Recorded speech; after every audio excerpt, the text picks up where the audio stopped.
के श्री चरणों में वंदन, परम श्रद्धेय परम आस्था के केंद्र आचार्य के चरणों में वंदन, आध्यात्मिक पर्यवेक्षक डॉक्टर रजनीश कुमार जी के चरणों में वंदन। पिछले 2 हफ्ते ये सेशन नहीं चले थे, lot of challenges with health and other issues, COVID के इश्यूज थे, but I hope, I pray कि सब स्वस्थ हैं, सब कोविड फ्री है और सब अपने मंगल में आनंद में है, एंड सबको यही कामना करता हूँ। ओल्ड सेशंस जो पेंडिंग टॉपिक्स थे, हम लोगों ने निर्जला तक के सेशंस लिए हैं, उसमें कुछ पेंडिंग टॉपिक्स थे दही के बारे में, जैसे माइक्रो ऑर्गेनिजम्स हैं कोरोना के या जो भी है, वो जीव सचित अचित दोनों हो सकते हैं, जीव अजीव दोनों हो सकते हैं, तो उस पर चर्चा चली थी। ये पॉइंट अभी भी ओपन ही है, we will leave it open for further discussion. आगे बढ़ने के पहले निर्जला के 12 भेद और उसके बाद बंध और मोक्ष, अगर इस पे कोई पहले निर्जला पे कोई क्वेश्चन है किसी का तो क्वेश्चन ले सकते हैं। सबको सब लोग जितने जुड़े हैं आज, I think very short notice पे आप सब लोग जुड़े हैं, आपका स्वागत है पहले। एंड पदम साहब भी आज जुड़े हुए हैं। पदम साहब, जय जिनेंद्र। जय जिनेंद्र साहब। गुरुदेवाय नमो नमः। गुरुदेवाय नमः।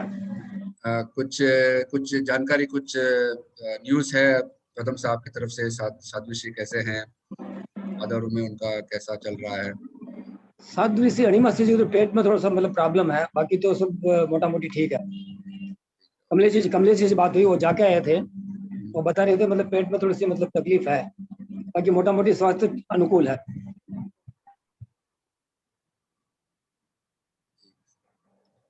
तो आगे फिर क्लास में चर्चा करते हैं। किसी को अगर निर्जला पे कोई डाउट है,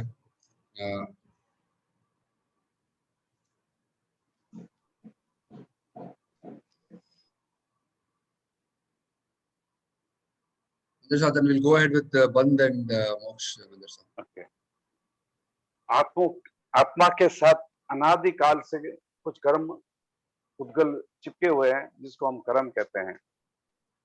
हमने पहले भी पढ़ चुके हैं, 8 वर्गनाएं होते हैं, उसके एक वर्गनाएं होती है कर्म वर्गनाएं। वो आत्मा के साथ जब एकीभूत यानी चिप जाए अपनी क्रिया से, तो उसको कहते हैं बंध। बंध के समय 4 क्रिया होती है: प्रकृति बंध, स्थिति बंध, अनुभाग बंध और परदेश बंध। प्रकृति, मैंने जब जो कर्म बांधा, जब वो उदय में आएगा तो उसकी प्रकृति कैसे होगी, इसका नेचर कैसा होगा, तो किस चीज में मेरे को बाधा या पहुंचाएगा या कुछ नया चीज को प्राप्ति के लिए साधन बनेगा। क्योंकि 2 बांधते हैं, एक तो पुण्य और एक पाप। पुण्य साधन भी बनता है किसी चीज को प्राप्ति के लिए, और पाप किसी चीज को प्राप्ति के लिए बाधा भी होती है। इन 2 चीजों की बंद होती है, पुण्य और पाप। तो प्रकृति वो डिसाइड करती है कि उसका नेचर कैसा हो, जब वो उदय में वो क्या कार्य करे। स्थिति, कितने सालों तक ये उदय में रहे। ये नहीं कि स्थिति का मतलब ये नहीं कि इतने सालों तक बंधा हुआ, इतने साल के बाद में उदय में आएगा। हर कर्म का उदय आबादा काल पूर्ण होते ही आ जाता है। हर कर्म जो आज आपने बांधा है, आज मैंने कुछ कर्म बांध रहा हूं, तो कुछ समय के बाद यानी उसका जैसे ही आबादा काल पूर्ण हुआ, वो उदय में रहेगा। तो उदय की स्थिति कितने सालों तक रहे, ये इसकी स्थिति। मैंने क्रोध 1 करोड़ साल के लिए बांधा, तो 100 साल, कुछ सालों के बाद जो उदय में चालू हो जाएगा, उसका उदय करोड़ साल तक रह सकता है। अगर उसकी उद्वर्तना अपवर्तना जो भी नहीं हुई हो, तो 1 करोड़ साल तक उसकी स्थिति रह सकती है। अनुभाग,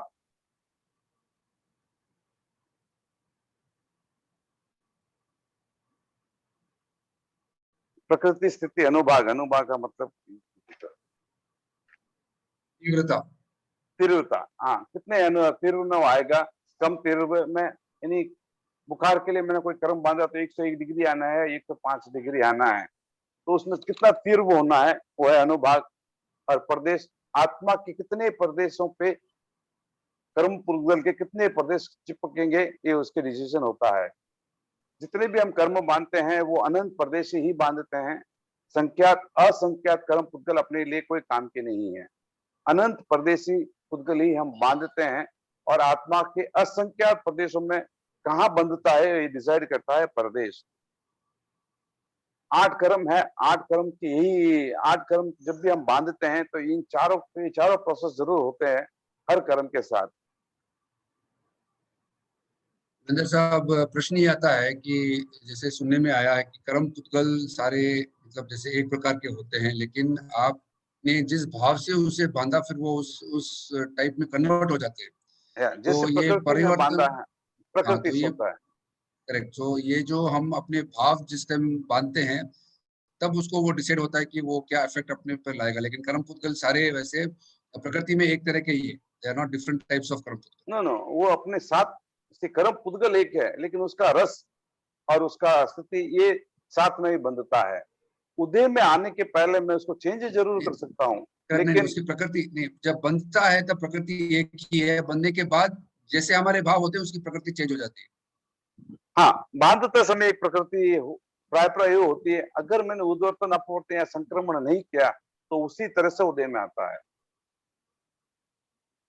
संक्रमण ऐसी है कि मैं इसको फेस नहीं को नहीं चेंज कर अब सकता हूँ। नहीं, अब प्रश्न ये है कि बांधने के पहले जैसे फॉर एग्जांपल वो कर्म पुद्गल हवा में ही थे, अभी बंधे नहीं, बट वो सारे एक जैसे ही हैं, बट एक मेरे जैसे साथ बंधने के बाद कर्म पुद्गल अपने अपने स्वभाव में आ जाते हैं। मतलब अब मेरे भाव के कारण कर्म पुद्गल चेंज हो जाते हैं। हो जाते हैं। जब जैसे उदय में आएंगे, जैसे आपने बांधे हैं उस हिसाब से वो आ जाएंगे, अगर उसके अंदर संक्रमण ना हुआ हो तो। तो दुनिया लोक में ऐसी कोई जगह ही नहीं है जहाँ ये कर्म पुद्गल की वर्गना है ही नहीं। इस दुनिया में ऐसी कोई जगह भी नहीं है, लोक में ऐसी कोई जगह भी नहीं जहाँ जीव नहीं है। जहां जहां जीव है वहां वहां कर्म पुद्गल भी। इन ये लोक जीव और पुद्गलों से खचाखच भरा हुआ है। ऐसा कोई सुई मात्र भी जगह खाली नहीं है जहाँ ये दोनों नहीं है लोक के अंदर। तो इतने जैसे बोलते हैं कि आप बताया कि ये अनंत वर्गना मतलब जो पुद्गल है कर्म उसको बांधते हैं, संख्यात और असंख्यात पुद्गल नहीं, कर्म पुद्गल नहीं बांधते हैं। तो अनंत पुद्गल हर समय बनता रहता है। हर समय बनता रहता है।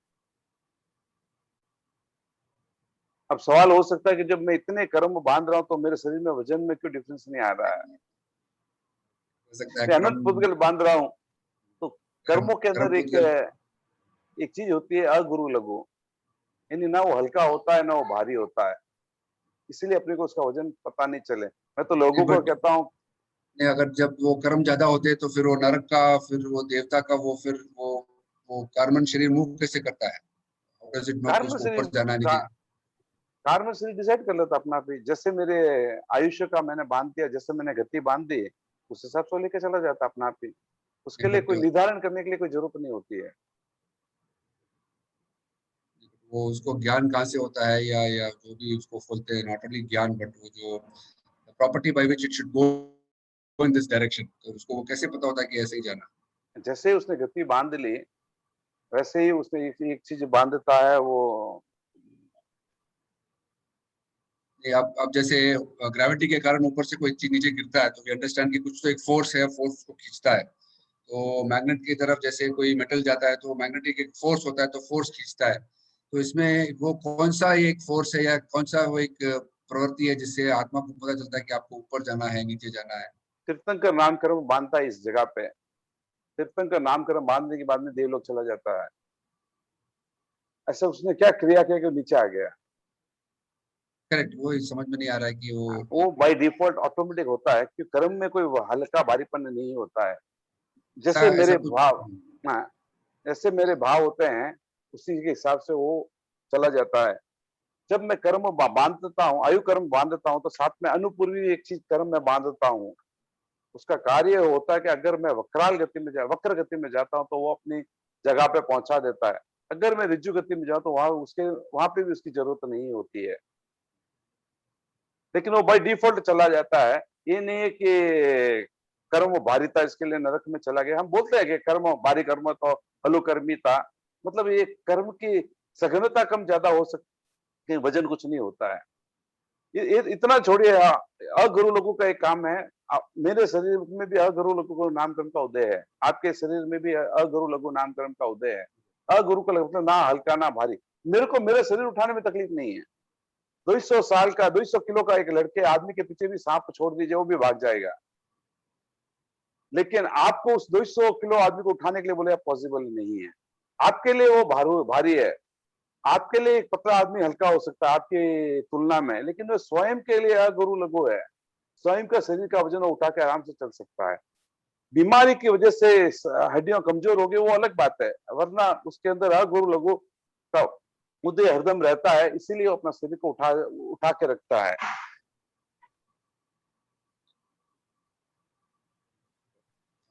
जय जिनेंद्र अंकल। जय जिनेंद्र। अंकल एक बार अबाधा, सत्ता और स्थिति तीनों समझाएंगे और फर्क क्या है वो समझाएंगे? हाँ, आपने समझ लीजिए कि एक कर्म बांधा है, एक कोड़ा कोड़ी सागर उपम के लिए कोई भी कर्म बांध लिया आपने।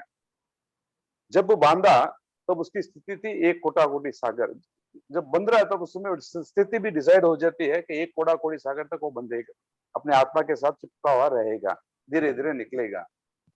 तो हर कर्म के परिपाक होने के लिए नहीं, और रेडी होने के लिए कुछ जगह स्थिति चाहिए, समय चाहिए, टाइम चाहिए, उसको कहते हैं आबादा काल।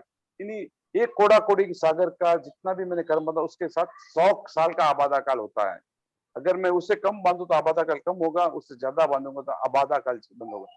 आबादा काल का मतलब होता है उसके अंदर ना कुछ किया जा सकता है, ना उद्वर्तन अपवर्तन, ना उसके अंदर कोई संक्रमण, ना उसको पहले बुला के भोगा जा सकता है आबादा काल के बीच में, और ना बाद में उसको भोगा जा सकता है।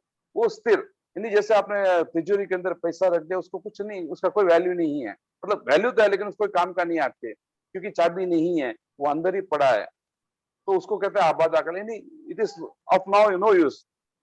आपने कर्म बांध दिया और वो स्टॉक में पड़ा है, आपको वो ना सुख का अनुभूति करवा रहा है ना दुख की अनुभूति करवा रहा है।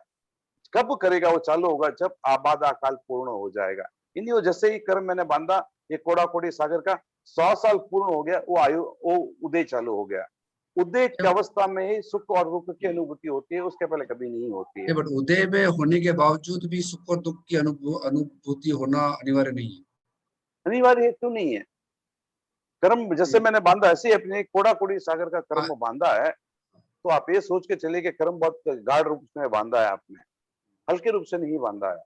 ये कोड़ा कोड़ी जितना जितना आपकी स्थिति बड़ी होगी उतना उतना आपने गाढ़ा बांधा है, ये नहीं कि हल्कापन बांधा है।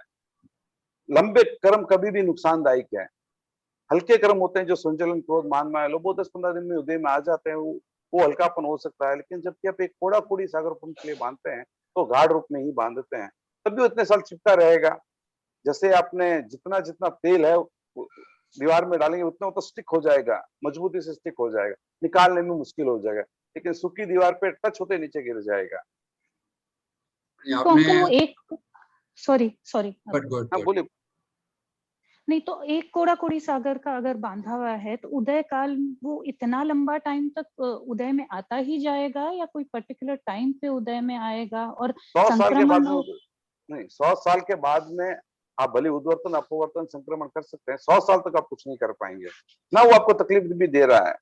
100 साल से लेके एक कोड़ा कोड़ी सागर तक वो परमानेंटली अगर आपने कुछ नहीं किया तो उदय में रहेगा ही रहेगा। आपने उसका उद्वर्तन अपवर्तन या संक्रमण नहीं किया है तो 100% उदय में एक कोड़ा कोड़ी सागर तक रहेगा। देखिए सवाल हो सकता है कि आपने ऐसे क्या कर्म किए कि आप स्त्री वेद में हैं। स्त्री वेद बांधने के लिए प्रथम गुणस्थान में जाना ही पड़ता है, वरना प्रथम या दूसरे गुणस्थान में जाना ही पड़ता है, वरना स्त्री वेद का बंद होता नहीं है। हो सकता है आपने पिछले जन्म में कुछ नहीं किया हो, अच्छे कार्य किया, पिछले 100 जन्मों में अपने बहुत अच्छे कार्य ही किए होंगे, ऐसा कोई कार्य नहीं किया जिससे आपके स्त्री वेद का बंद हो। लेकिन 100 जन्मों के पहले शायद आपने ऐसा कोई छल कपट किया और उस समय अपने स्त्री वेद को बंद कर दिया, ये कोड़ा कोड़ी सागर तक। जब तक वो एक स्त्री का वो कर्म कंप्लीट खत्म नहीं होता है, जब जब भी मौका मिलेगा, यानी आप त्रिंचर मनुष्य या प्रथम देवलोक में पैदा होंगे तब वहां स्त्री ही बनेंगे। अगर नरक में पैदा होगे तब वहां नापुंसक बन जाएंगे, स्त्री को प्रदेश में भोगेंगे। लेकिन जब भी मौका भव ऐसा मिलेगा वहां आप स्त्री ही बनेंगे। ये नहीं कि आपने पिछले भव में कुछ किया है या इस भव में कुछ किया है इसके लिए आप स्त्री बन गए।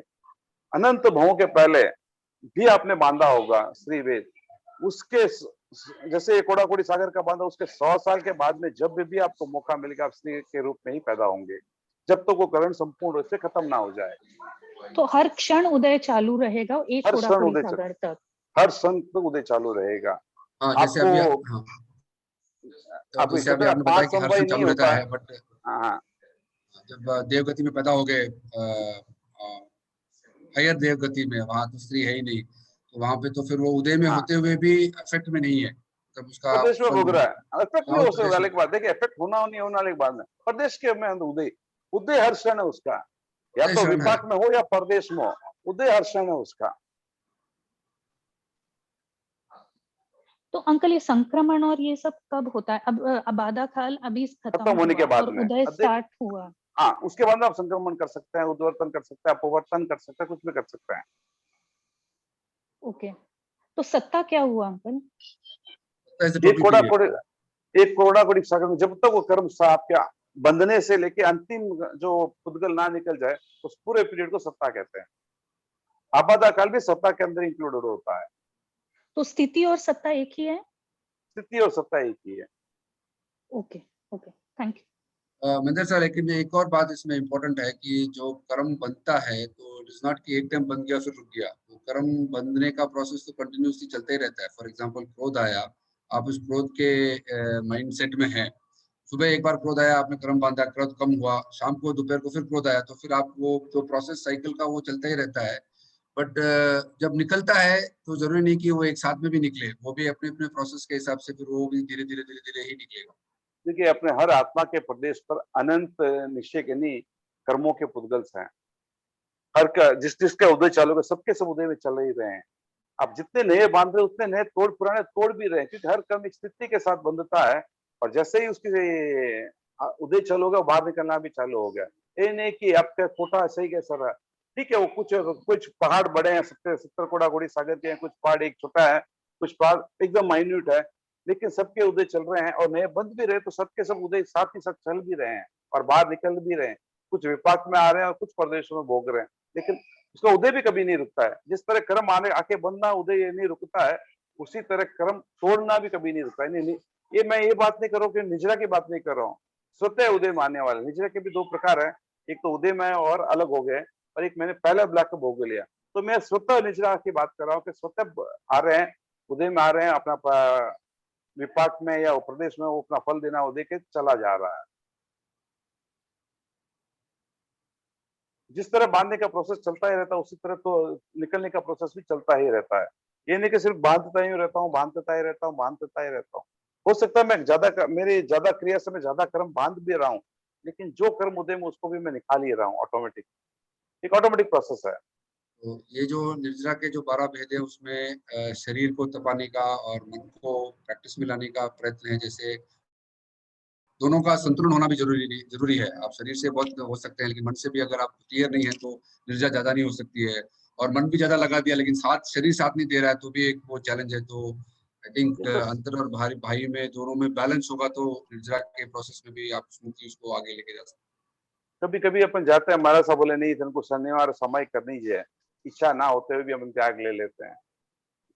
ये कोई ज्यादा फल नहीं देता है, क्योंकि गुड़ मैंने खा लिया और मैं उसको सोच रहा हूँ कि नमक है, वो मेरे को मीठापन का आनंद नहीं आएगा। लेकिन मैं गुड़ को गुड़ समझ के खाऊंगा तब मीठापन का आनंद आएगा। अगर गुड़ को मैं नमक समझ के खाऊंगा तो आनंद नहीं आएगा। हालांकि मेरा मुंह थोड़ा बहुत मीठा हो रहा है, लेकिन वो आनंद नहीं आएगा। तो इसीलिए जब अपन जबरदस्ती कोई क्रिया करते हैं, मन वचन काया की प्रवृत्ति अगर एक रूपता है तब आनंद आएगा। अगर इसमें एक चीज भी चेंज है तब आनंद नहीं आएगा। सामायिक कर रहा हूँ, बैठा हूँ, मन भी शांत है मेरा, लेकिन वचन से भी कुछ उल्टा सीधा बोल रहा हूँ, तब भी वो क्रिया नहीं हो रही है, आनंद नहीं आ रहा है। इन तीनों की एक रूपता ही, चाहे किसी चीज हो, पाप को हो पुण्य को, जब हम पाप करते तो एक रूपता आ ही जाती है, लेकिन जब पुण्य कर धर्म की बात करते हैं तब प्राय मैंने देखा है कि बहुत कम लोग, मतलब मेरे जैसे से, मैं अपनी बात करता हूँ कि बहुत मुश्किल से तीनों की संयुक्त होता है, और कभी कभी 99% होता भी नहीं है। क्योंकि रीजन ये होता है कि हम धर्म की क्रिया अर्थ ध्यान या रौद्र ध्यान में करते हैं, धर्म ध्यान में नहीं करते हैं। धर्म की क्रिया अगर हम धर्म ध्यान में करेंगे तभी सार्थकता है। हम करते हैं अर्थ ध्यान, काले कहीं करना है, कहीं ना कहीं करना है, वो आयो कहीं, वो दीदो कहीं। अर्थ ध्यान का मतलब ये कि किसी चीज के बारे में आसक्ति है, और किसी चीज को जो मेरे पास है उसको जो मेरी जरूरत नहीं है वो छूट जाए, टिकट निकल जाए। वो 48 मिनट हो गया कहीं, इन्हीं पूरे के पूरे अर्थ ध्यान में रहते हैं। इसके लिए ना समय का आनंद आता है और ना माला फेरने का आनंद आता है। अगर धर्म ध्यान की क्रिया में मैं करूं तो जरूर ये आनंद भी आएगा और पक्का आएगा। सीता जी का हैंड रेस्ट है। जय जिनेन्द्र अंकल। अंकल, जैसे हम जानते हैं कि हर क्षण 7 या 8 कर्म हमेशा उदय में रहते हैं, तो जो नरक गति के जीव है उनके भी क्या उदय तो 8 क्रम रहते हैं। हाँ 7 8 हम बांधते हैं, उदय में 8 क्रम रहते हैं। हाँ, वही नरक में जो जीव है उनके भी उदय में रहता है क्या 8? हाँ, उनको भी 8 क्रम उदय में रहते हैं, जितने भी तो जीव हैं 8 अगर क्रम। उनका पुण्य कोई भी उदय में है तो उधर वेस्ट है क्या फिर उनका? पुण्य वेस्ट है, प्रदेश में भोग रहा है। मतलब अभी समझिए, अच्छा प्रदेश, वही पूछ रही हूँ, प्रदेश में भोग रहा है क्या?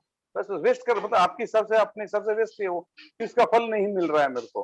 कि आपने क्रोध करके काफी पाप का भी बंद किया होगा, कुछ अच्छी क्रिया कर देव गति में चले गए, तो वहाँ पाप का उदय आपको आएगा ही नहीं। वो तो प्रदेश में भोग रहे हैं, वहां भी आप उसको पाप को वेस्ट कर रहे हैं। जब जब पुण्य का उदय होगा आपको उसका फल मिल जाएगा, पाप का उदय में आपको वो फल मिलेगा नहीं, वेस्ट हो जाएगा। इसलिए हम ये मान के चले कि लगभग 90% कर्म हम वेस्ट करते हैं। 10% कर्म भी नहीं है जो हमारे विपाक में काम आते हैं, बाकी प्राय वेस्ट ही करते हैं। चाहे पुण्य का भी वेस्ट करते हैं, पाप का भी वेस्ट करते हैं। अगर आप धर्म ध्यान में तो पुण्य आपको फायदा देगा, आप अर्थ ध्यान में तो आपका पुण्य भी वेस्ट हो रहा है, पाप फायदा दे रहा है, पाप नुकसान पहुंचा रहा है।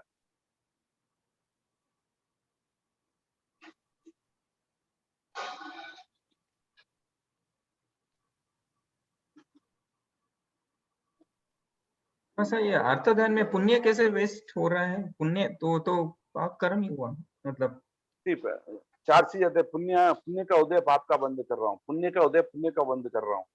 पुण्य का उदय है मेरा, अर्थ ध्यान में इसके लिए क्या कर रहा हूँ, पाप का बंद कर रहा हूँ, तो पुण्य वेस्ट हो गया।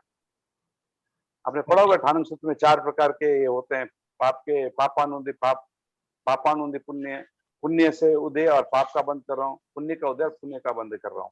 पुण्य का उदय और मैं धर्म ध्यान में हूँ तो मेरे पुण्य का बंद, यानी निजरा हो रही है और पुण्य का बंद हो रहा है, तो वो वेस्ट हो रहा है। ओके, यानी समाई करते समय अगर हम दूसरा कोई ध्यान कर रहे हैं तो उसमें हमारे समाई का पुण्य है, बट वो अर्थ ध्यान के कारण हमारा पाप बंद हो रहा है। हाँ, दोनों एट ए टाइम नहीं बंद होते हैं, एक ही बंद होता है। आप पुण्य की बंद नहीं हो रहा है, निजरा नहीं हो रही, लेकिन आप उल्टा पाप का बंद कर रहे हैं। जैसे मनुष्य जन्म में भी बहुत लोग पूर्व काम करते हैं, मनुष्य जन्म पुण्य का उदय है लेकिन फिर भी नरक की गति बनते हैं, पुण्य प्रकृति, लेकिन फिर भी गलत कर्मों के कारण फिर नरक की गति या त्रिंश की गति बनता है, तो वो भी वेस्ट ही है। ऐसा एक प्रश्न, ऐसा कोई अपने जीवन काल में ऐसा कोई समय आता है जब जीव अनुभव कर पाता है कि क्या कितने पुण्य कितने पाप बचे, क्या हुआ है, ऐसा कोई आता है क्या? कुछ 100% आता है सर, आपको हर समय ये नहीं 100% आप बताते। देखिए, निजरा के 12 भेद को मैंने एक ऑर्डर बताया था आपको, शायद आप किसी को याद है, तो मेरे को याद नहीं है। तो जब वो निजरा के स्टार्टिंग से करता है, जब वो 12 भेद में संपूर्ण रूप से पहुंच जाता है तो उसको मोक्ष हो जाता है। तो निजरा से उसको पता चलता है कि मैं अगर निजरा कर रहा हूँ, निजरा के साथ मैं पुण्य का भी बंद करता हूँ, पुण्य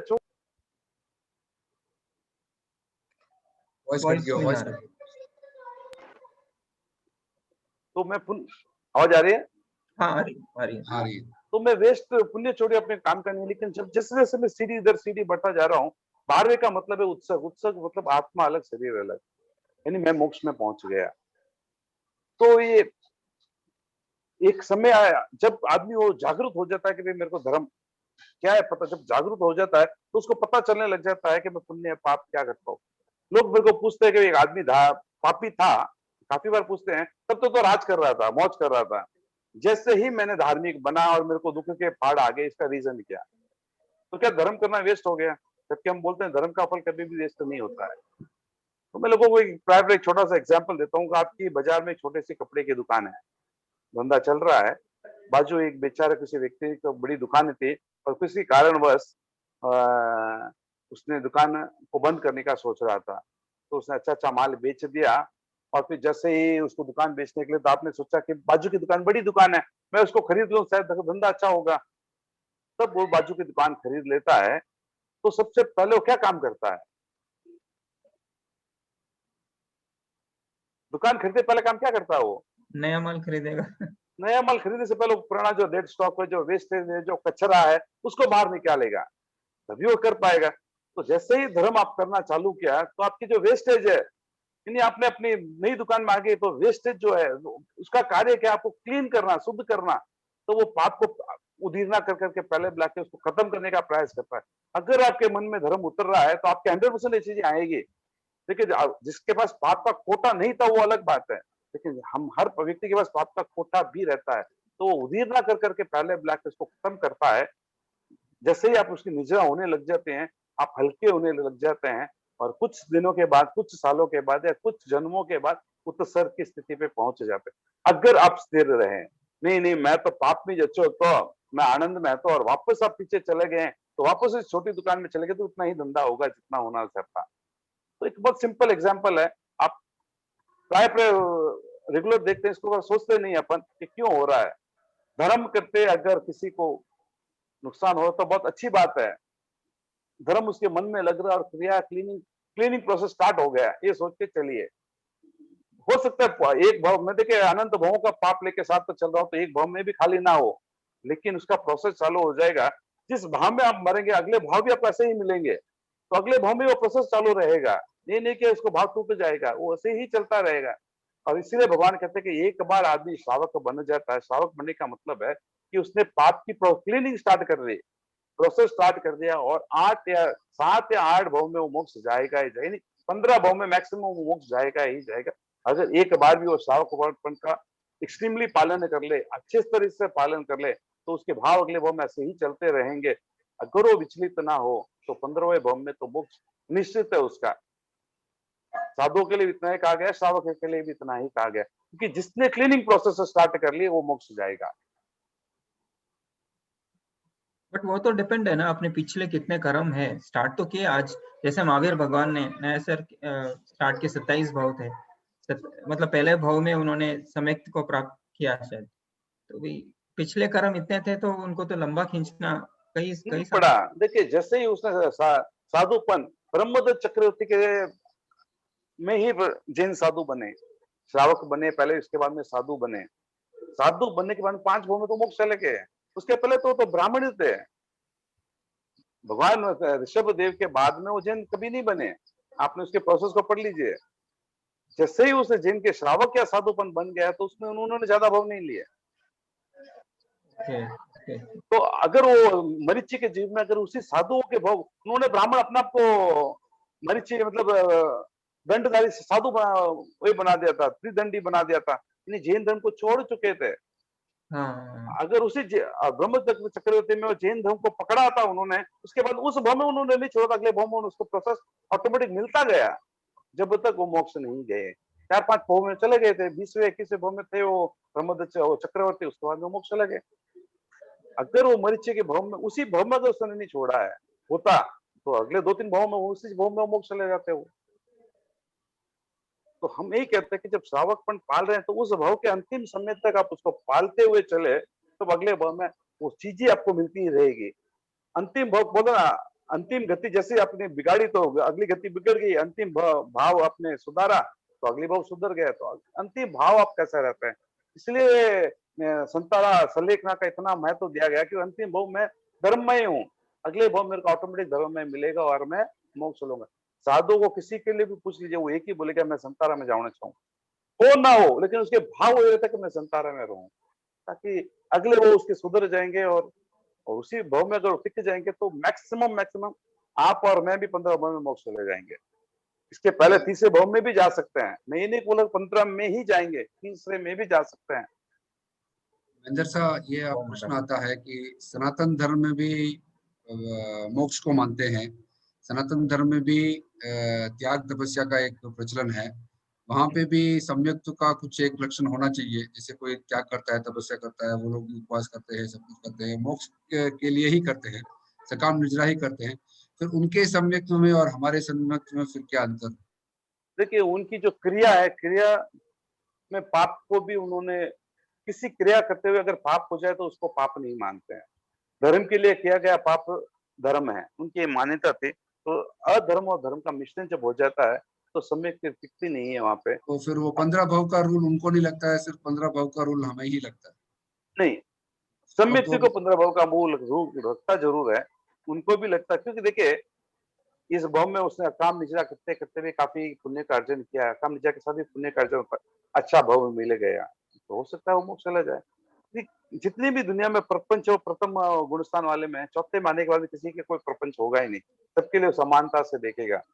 जैसे ही वो प्रथम गुण स्थान से बाहर निकल गया, उसके लिए बहुत इजीएस्ट है, लेकिन वो वापस प्रथम गुण स्थान में चला जाए। तो जो ऐसे प्रपंच में पढ़ते हैं तो हमें ये मानना चाहिए कि वो पहले गुणस्थान में ही है, अभी तक उन्होंने चौथा 100% 100% पहले मोक्ष में विश्वास रख सकते हैं, बोलने के लिए वो बोल सकते हैं कि मोक्ष है, वैसा है, बट वो क्रिया में उनको इतने मोक्ष की क्लैरिटी भी नहीं है। आज वेदांत clarity दर्शन में नहीं। किसी के मोक्ष की क्लैरिटी, अब सांख्य दर्शन में कहते हैं कि जैसे ही सब खत्म हो जाएगा आदमी को मोक्ष हो जाता है, लेकिन उसमें वो कहाँ रहता है, क्या है, उनको किसी को कुछ पता नहीं। पता नहीं। हमारे यहाँ तो नहीं, पूरी पूरी परंपरा के मैं मोक्ष होने के बाद में कहाँ जाऊंगा, क्या करूंगा, कितने क्या क्या वहाँ क्रिया हो सकती है, क्योंकि यहाँ किसी को पता नहीं है। नहीं बोलते कि ब्रह्मा में लीन हो जाते हो। ब्रह्मा में लीन हो जाए तो बस खत्म हो गए। खत्म। किसी को एंड तो करना है ना, उनको कहाँ तो एंड करेंगे, स्टोरी को एंड नहीं देंगे तब तो स्टोरी खत्म नहीं होती है। तो इन्होंने एंड दे दिया कि ब्रह्मा में जाकर लीन हो गया, जबकि वही वेदांत बोलते हैं ब्रह्मा से बड़ा शिव है, शिव से बड़ा विष्णु है। ये खुद ही आपस में एक दूसरे से उलझे हुए हैं कि कोई बोलता है कि ब्रह्मा बड़ा है, कोई बोलता है विष्णु बड़ा है। तो मतलब फाइनल रिजल्ट उनके पास भी नहीं है, जो कि अपने पास अवेलेबल है कि आगे क्या होगा।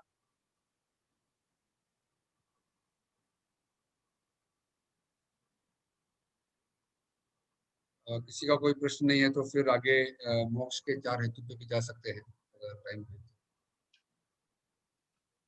मोक्ष के 4 हेतु हैं, सम्यक ज्ञान, सम्यक दर्शन, सम्यक चारित्र, सम्यक तप। कहीं कहीं तीन मिलेंगे आपको। तप को चारित्र के अंदर ले लिया गया है। चारित्र यानी क्रिया। सम्यक ज्ञान, जो ज्ञान मेरे को मोक्ष की तरफ लेके जाए, मेरे कर्म तोड़ने में साधन बने, उसको कहते हैं सम्यक ज्ञान।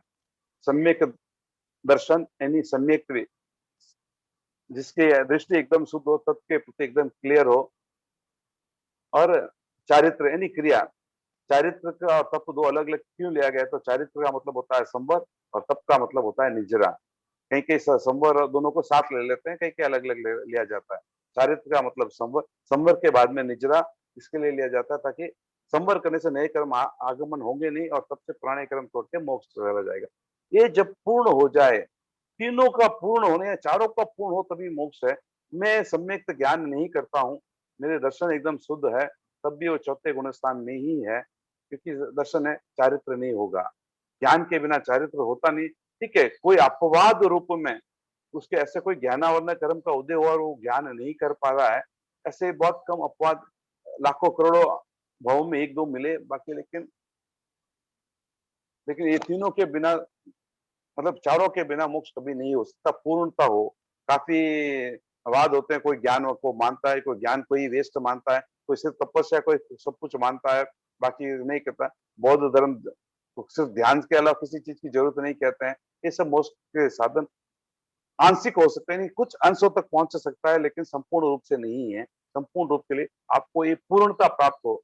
मोक्ष का सबसे प्रथम अगर कोई रूल है, मोक्ष जाने का सबसे प्रथम कोई रूल है, तो केवल ज्ञान होना अनिवार्य है। सहायक सम्यक से उसके पहले सहायक सम्यक होना अनिवार्य है। तो ये दर्शन भी हो गया, ज्ञान भी हो गया, केवल ज्ञान। उसके बाद में ही वो मोक्ष जा सकता है, उसके पहले वो मोक्ष नहीं जा सकता।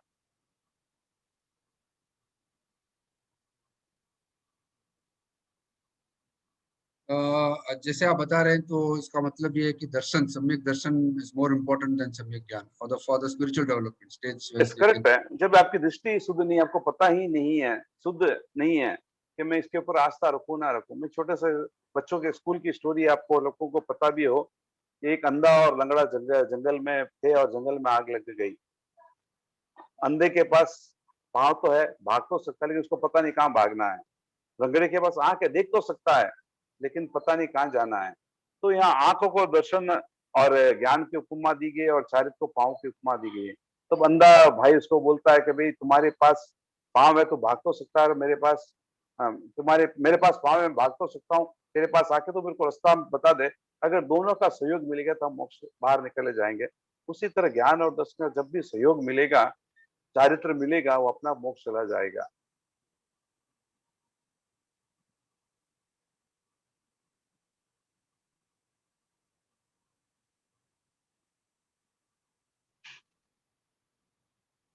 कदम सर कोई सवाल को नहीं है, कोई बात को नहीं, कोई मतलब कहीं ना एक्स्ट्रा क्लैरिफिकेशन आप दे सकता हो, कुछ नई चीज ऐड कर सकते हो तो हमें भी आनंद की अनुभूति होगी।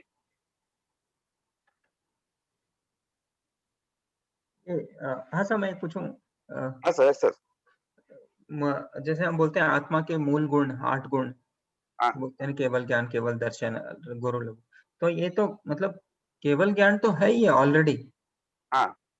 तो खाली ये कर्म झड़ना मतलब ऑटोमेटिक वो जो केवल ज्ञान की प्राप्ति जो चाहिए मोक्ष के लिए वो है, करेक्ट है। वही समझना ना। केवल ज्ञान अपने अंदर है, कंफर्म है, लेकिन उसके ऊपर आवरण आ गया है, हाँ, उसको वही मेरे को कर्म को निकाल लेना झाड़ना। है। हाँ, उसको मेरे को निकालने से केवल ज्ञान अपना प्राप्त होगा।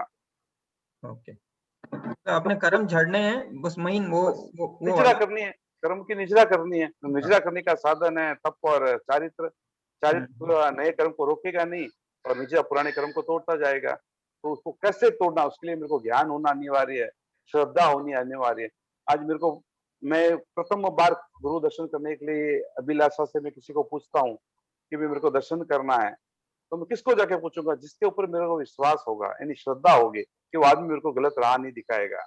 मैं उसको बता दूंगा, वो बोल देगा आज इंदौर में है गुरुदेव या दिल्ली में कहीं पे भी, उसने मेरे को बता दिया, ज्ञान भी हो गया गुरुदेव कहाँ है।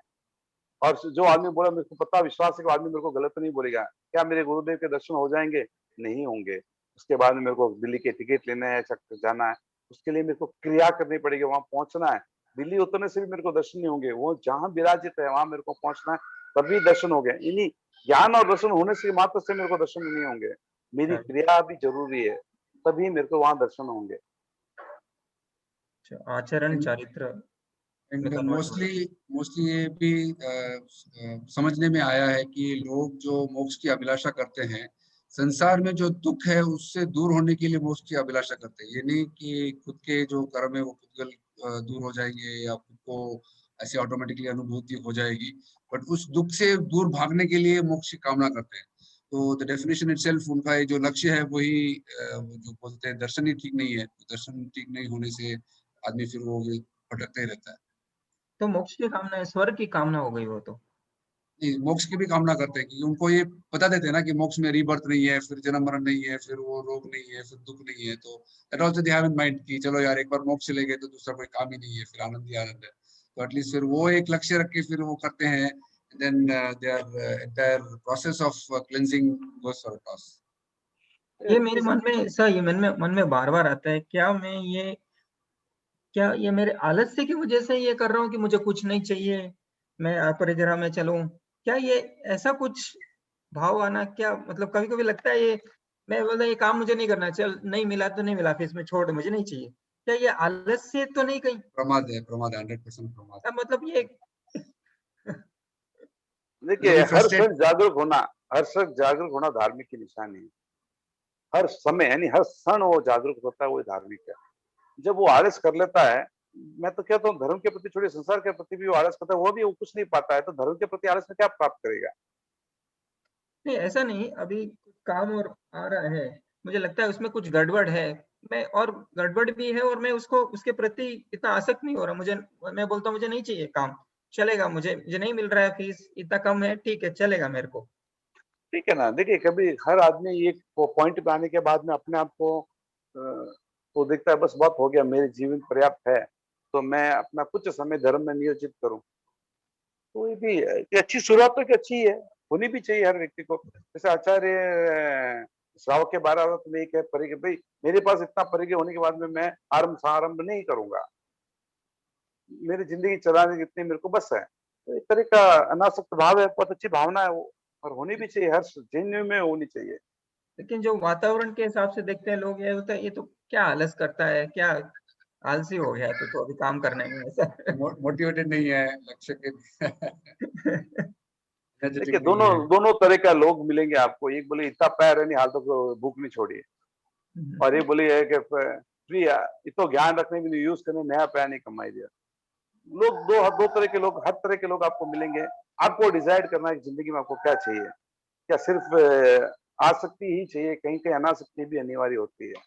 तो हर जिन को तो अंतिम समय में बोले शरीर के प्रति भी अनासक्त हो जाए, बाहर पदार्थों पे छोड़ दीजिए, शरीर के प्रति भी अनासक्त हो जाए। जरूरी है, correct.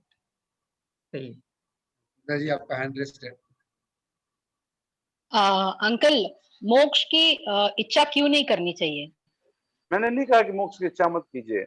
आप इच्छा करते हैं कि मैं बिल गेट्स बन जाऊं और धंधा करते हैं मूंगफली बेचने का, तो क्या बिल गेट्स बन जाएंगे? आसक्ति वो रखिए, उस तरह क्रिया भी कीजिए। बात तो मोक्ष की करते हैं हम लोग, लेकिन जितनी भी पापकारी प्रवृत्ति सब पहले करते हैं। मोक्ष की जब प्रवृत्ति की बात आती है हम नहीं करते हैं। मोक्ष की इच्छा रखे तो उसके अनुरूप काम कीजिए। साधु बनिए, श्रावक बनिए, सम्यक पहले सम्यक बनिए, फिर श्रावक बनिए, हो सके फिर साधु बनिए। ये मोक्ष का रास्ता है। मोक्ष का रास्ता ये नहीं कि भाई मेरे को जाना है दिल्ली और कन्याकुमारी की ट्रेन में बैठ जाओ तो दिल्ली नहीं पहुंचा जा सकता है। बात हम करते हैं अहिंसा की और क्रिया कर रहे हैं अहिंसा की। मोक्ष की इच्छा रखिए, अच्छी बात है, रखनी भी चाहिए, लेकिन सिर्फ इच्छा रखने मात्र से कुछ नहीं होता है। Sorry to say but nothing to against Naresh ji, कहते हैं कि मैं तीसरे भाव में मोक्ष जाऊंगा, बस सोचते ही रहिए। तीसरे भाव में मोक्ष जाने सोचने मात्र से अपने भगवान महावीर स्वामी ने आगम में कहीं नहीं कहा कि ऐसा सोचो, उन्होंने कहा ऐसे क्रिया करो।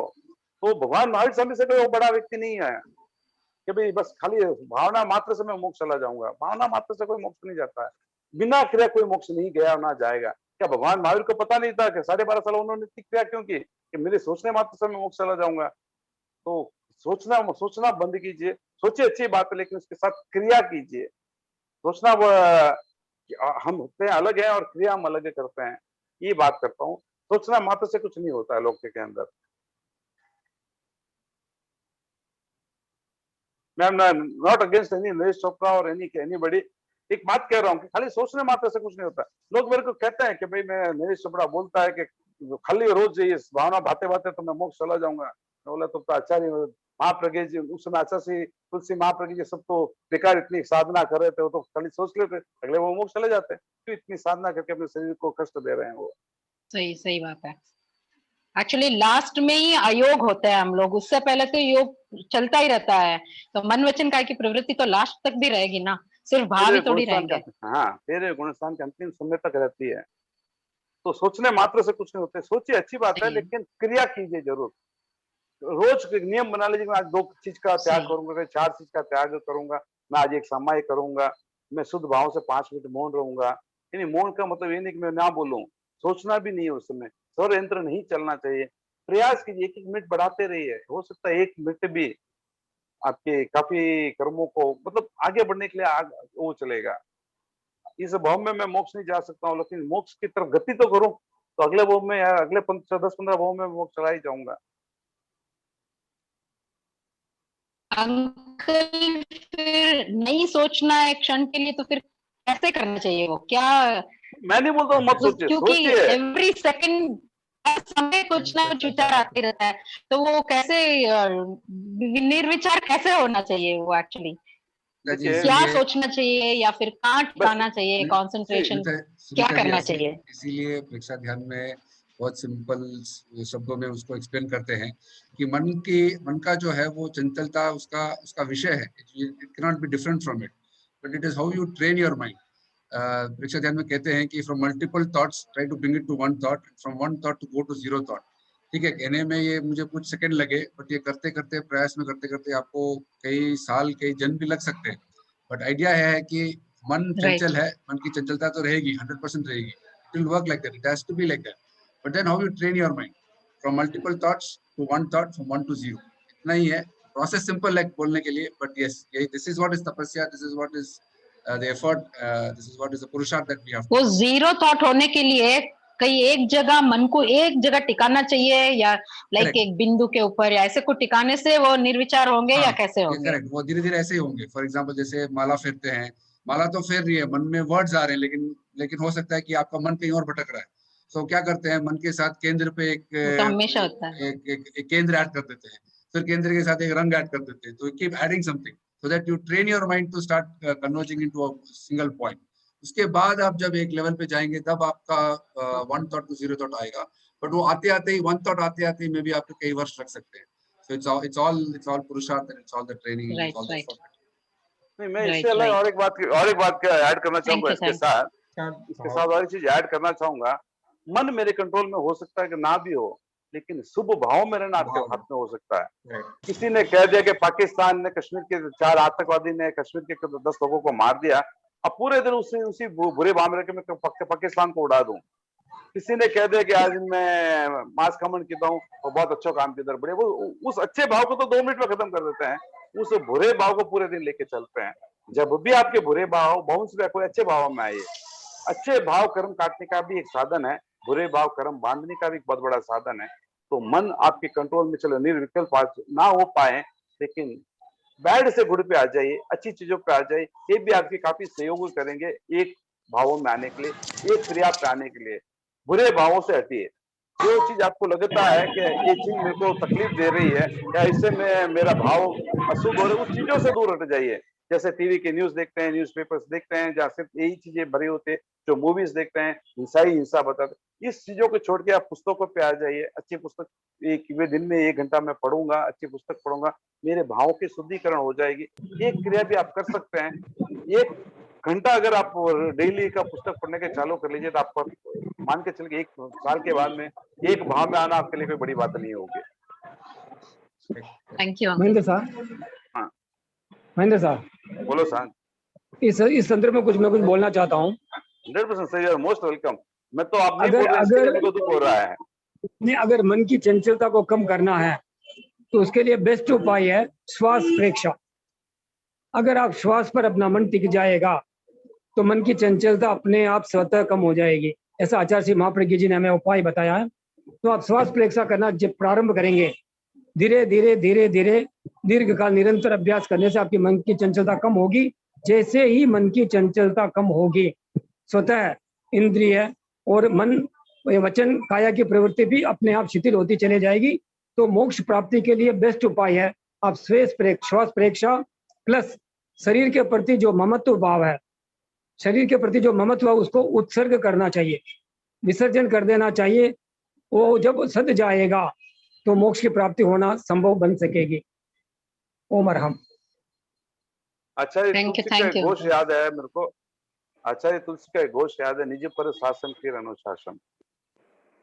तो लोग जिस जैन धर्म में किसी के ऊपर शासन करने के लिए प्रतिबंध है, नहीं आप किसी के ऊपर शासन मत कीजिए। वहां पे आचार्य तुलसी कहते हैं कि निज पर शासन फिर अनुशासन, यानी खुद शासन कंट्रोल में रहो और दूसरे को कंट्रोल करो। नहीं, इसका ये उद्देश्य नहीं है। आचार्य तुलसी ने कहा निज पर शासन। अगर आपको निज पर शासन करना है तो 5 इंद्रियों पे अगर आप अनुशासन कर पाएंगे तो आपका शासन निज पे ऑटोमेटिक हो जाएगा।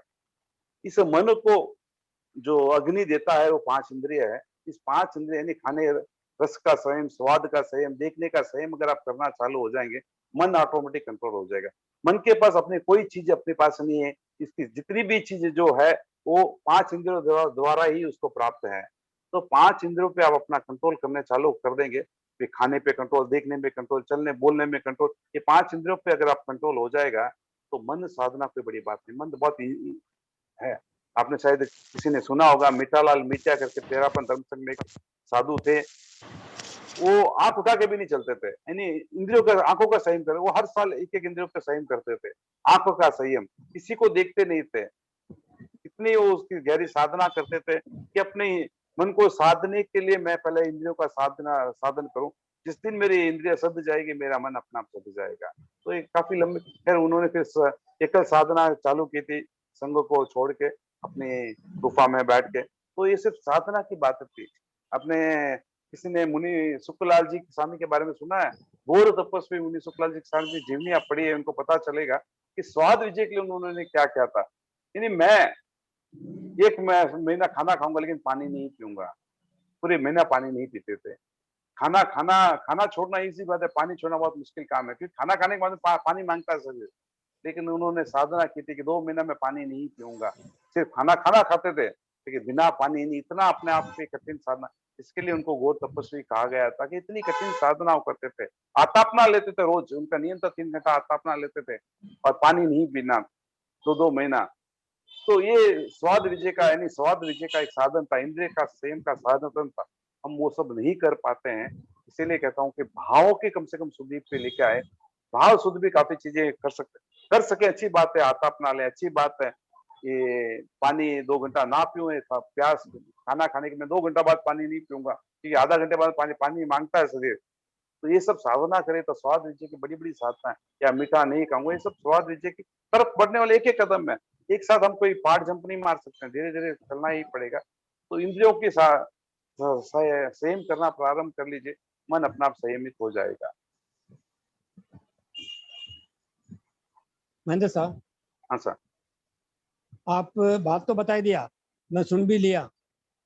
कहने सुनने मात्र से कुछ नहीं होगा।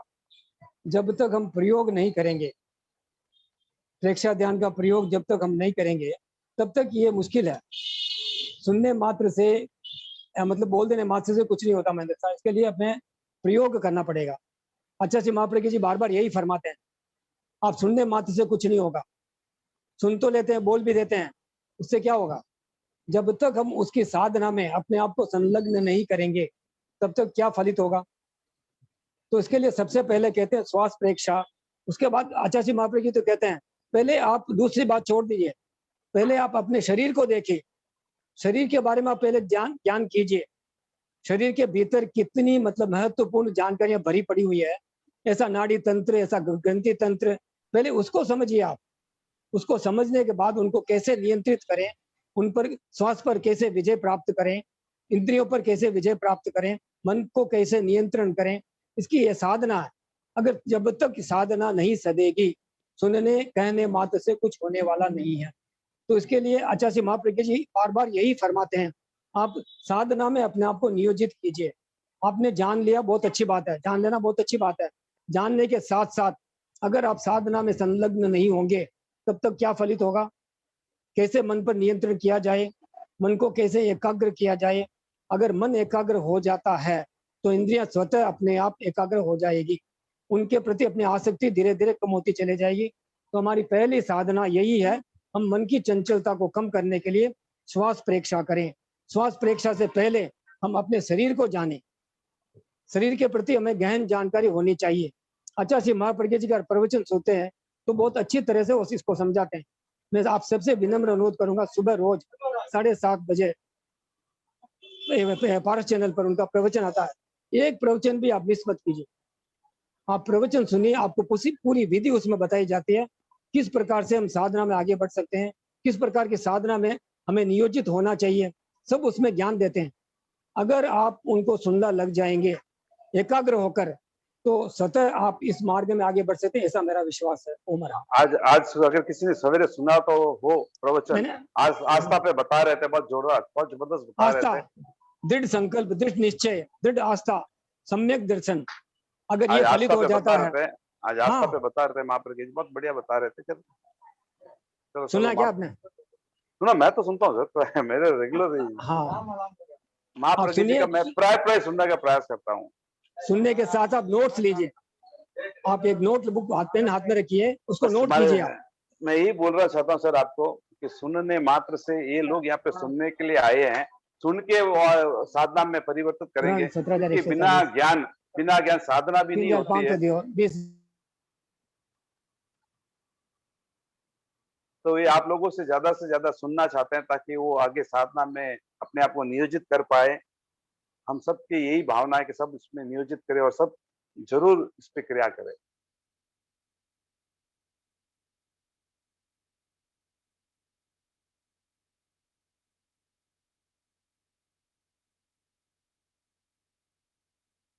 और किसी को कोई क्वेश्चंस पे हैंड रेज्ड है? दिनेश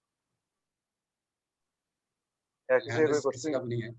हाँ, मेरा आज के दिन यही कहना है, जो आज क्लास में उपस्थित है, अगर जिसे भी मोक्ष जाने की इच्छा है, इच्छा करने वाले हैं, तो आप आचार्य महाप्रज्ञ जी के प्रवचन सुनिए, प्रवचन सुनको अपने जीवन में अमल कीजिए, निश्चित रूप से कह सकते हो आप मोक्ष को प्राप्त कर सके।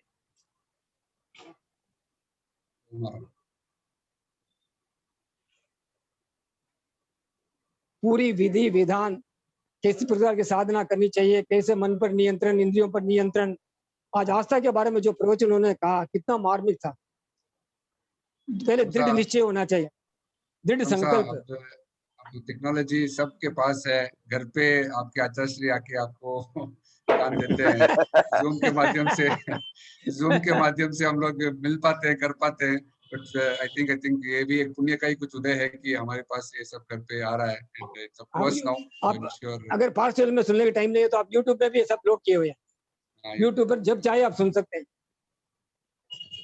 इतनी सुविधा है, इतना मतलब अपने पास है, सब कुछ खजाना भरा पड़ा है, लेकिन हम लेना नहीं चाहते। नहीं लेंगे, खाली मोक्ष जाने की बात करेंगे तो कुछ होने वाला नहीं। किसी को पता होगा, आचार्य महाप्रभु जी ने पुस्तक लिखी थी, क्षमा करे गुरुदेव। Yes yes yes. उन्होंने कहा कि गुरुदेव के पास इतने खजाना था, मैं आपसे ले नहीं पाया, इसके लिए आप मेरे को क्षमा कर लीजिए। यानी मैं ले नहीं पाया। तो ये सोच लीजिए कि महाप्रज्ञ जी के पास कितना खजाना था। हम सबको कहना जरूरी है कि क्षमा करे गुरुदेव, हम आप दोनों से कुछ ले नहीं पाए। खजाना उनके पास पड़ा था। कितना भाग्यशाली है महेंद्र साहब, ऐसा आचार्य काल में अपन जिया, जबकि अपन साधना में आगे नहीं बढ़ पाए। सब नेतागिरी में रह गया सा, सब ने बस बस बस, सब ऊपर ऊपरी चल रहे हैं। अगर साधना में लग जाता तो सबसे बड़ा दुख ये होता है कि मैं काफी लोगों को देखता हूँ गुरुदेव के प्रवचन में जाते हैं और ऐसे बैठे जाते हैं, 3 बार वंदना करने के लिए भी उनके पास समय नहीं रहा। जानकारी नहीं है, जानकारी नहीं है उनको। इतना दुख होता है कि भाई जो अपना बेसिक राइट है, फंडामेंटल राइट, हमको करना चाहिए। जब मंदिर में जाते तो 3 बार झुक जाता है, लेकिन गुरुदेव के प्रवचन में जाता है और साधु के प्रवचन में जाता है तो 3 बार वंदना नहीं करता है। अरे कम से कम दिन में 1 बार तो कर लिया करें। संकल्प ले कि मैं जब भी 1 बार तो दिन में भी नहीं, जब भी मैं प्रथम बार जाऊं और मेरे पास वहां पे योग हो, जगह हो, तो मैं 3 बार उठ बैठ के वंदना करूंगा। अगर शारीरिक असमर्थता हो तो अलग बात है कि नहीं आज मैं पूरा झुक नहीं पाता हूँ, तो वो अलग चीज है। प्रयास तो करें कि मैं प्रथम बार दिन में 1 बार कम से कम मैं उनकी 3 बार वंदना करूंगा। वंदना के बारे में कहा गया है कि उच्च गोत्र का बंद होता है और नीच गोत्र का क्षय होता है। वंदना करते करते वंदना से शनि ग्रह 7 से प्रथम नरक तक पहुंच गया खाली वंदना के कारण से। वो भी हम नहीं करना चाहते हैं, मेरे को पता नहीं क्यों। इतना आलस भी क्या काम का। करते होंगे प्राय में काफी लोगों को देखता हूँ, इसके लिए कहता हूँ। मैं ये नहीं कह रहा कोई नहीं कर रहा है यहाँ पे। मैं तो आज सभी से यही कहना चाहता हूँ, सुबह जैसे आप उठते हैं, उठने के साथ साथ ईशान कोण में शिव मंदिर स्वामी को 3 बार उठ बैठकर वंदना कीजिए। फिर गुरुदेव जिस दिशा में विराजमान है उस दिशा में 3 बार उठ बैठकर वंदना कीजिए। देखिए, वंदना अगर भावों के साथ करते हैं तो कितनी बड़ी कर्मों की निर्जरा होती है। जैसे अभी महेंद्र साहब ने बताया, नीच गोत्र का क्षय और उच्च गोत्र का बंधन। हमें ये नहीं चाहिए, नीच गोत्र का क्षय तो हमें करना ही है, उच्च गोत्र का बंधन ये भावना से नहीं। हमारे कर्म निर्जरित हो, हमें कर्मों की निर्जरा करनी है। बड़े विनय भाव से, विनम्र भाव से अगर वंदना करते हैं तो उसका कितना बड़ा फल है और अपने भावों की शुद्धि भी कितनी बनती है। और वो जो गुणगान हम करते हैं, वो गुण का संक्रमण अपने में होने की संभावना भी होती है। तो मैं सभी से यही विनम्र प्रार्थना करूंगा, सुबह उठकर 3 बार ईशान कोण में वंदना कीजिए सिमंदर स्वामी को। आप बोलते हैं, पहले पद में बोलते ना, परम अरहता संपन्न 4 गण गाति कर्म का क्षय कर। ये पूरा पद बोलकर अगर सिमंदर स्वामी को भावपूर्वक वंदना करते हैं तो कर्मों की बड़ी निर्जरा होती है। ऐसे इसी प्रकार आचार्य श्री महाश्रमण जी को भी जिस दिशा में विराजमान उस दिशा में हम 3 बार उठ बैठकर परम आचार कुशल आदि ये बोलते हुए वंदना करेंगे भावों के साथ, तो बड़ी कर्मों की निर्जरा होती है। ये हमें करना चाहिए। जो भाई बहन आज तक नहीं किया, वो आज से ही प्रारंभ करना कर दीजिए। सुबह सुबह उठते ही आप इसको करके देखिए। आप किसका हैंड रेस्ट बोल रहा था दिनेश आपने? किसे? दीपा जी का हैंड रेस्ट है। अंकल, हाँ अंकल, ये कर्म प्रकृति में जो कर्म के विपाकोदय के 4 निमित्त है, वो थोड़ा आप समझाएंगे? 1 मिनट बेटा, 2 मिनट आसान लेना। हाँ बोलिए, क्या बोला? सॉरी, होता आ गया था बीच में। हाँ अंकल, ये कर्म के विपाकोदय के 4 निमित्त जो होते हैं ना, वो समझने हैं अगर। निमित्त का नाम याद है? भाव, क्षेत्र विपाक, जीव विपाक, भाव विपाक और भव विपाक। पहले बात तो आपको बधाई देना चाहूंगा कि कर्म की जो ऑल इंडिया के जो यूएससी के एग्जाम में जिसमें आप सेकंड या फर्स्ट आए थे, मेरे को देखा तो था। तो इसके लिए थर्ड आए तो इसके लिए आपको बधाई देना चाहूंगा। तो सबकी तरफ से मैं आपको बधाई दे रहा हूँ। क्षेत्र थैंक यू। भव विपाक, कुछ कर्म होते हैं जो उसी भव में काम आते हैं, बाकी की जगह काम पे नहीं आते हैं। यानी मैंने नरक आयु का बंद जरूर कर लिया, अभी मेरे पास वो कर्म बंधे हुए हैं, लेकिन ये मेरे काम के नहीं, क्योंकि मैं मनुष्य गति में हूँ।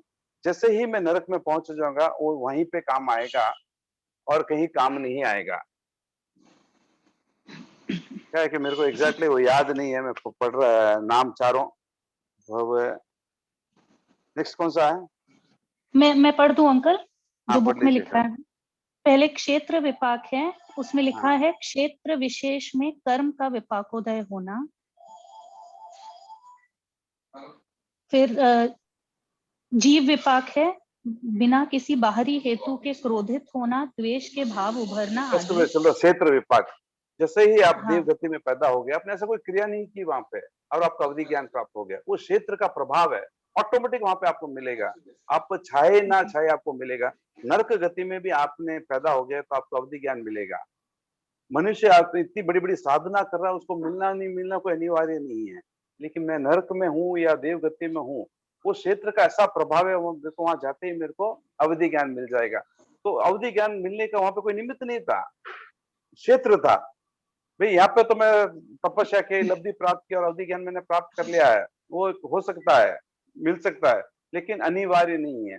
वहां पे बिना कोई तप, बिना कोई कारण, बिना कोई रीजन नरक में और देव को आपको अवधि ज्ञान मिल गया। वो है क्षेत्र के प्रभाव से मिलने वाला ज्ञान।